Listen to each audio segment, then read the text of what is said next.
ମନେ ରଖ, ଯେଉଁ ପୁଅ ଛୁଆମାନେ ନିଜକୁ ବ୍ରାହ୍ମଣ ଖଣ୍ଡାୟତର ପରିଚୟ ଦେଇ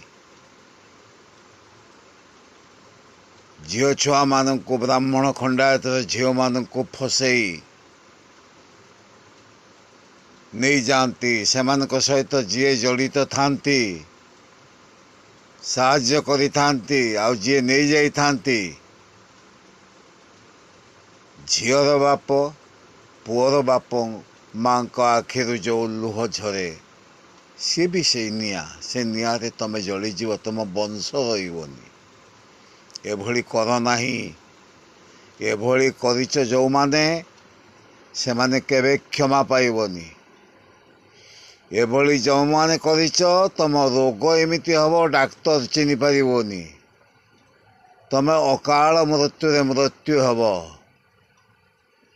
ତମ ବଂଶ ରହିବ ନାହିଁ, ତମ ବଂଶ ଲୋପ ହେଇଯିବ। ଏଇଟା ସମଗ୍ର ଦେଶ ପାଇଁ କହୁଛି ମୁଁ।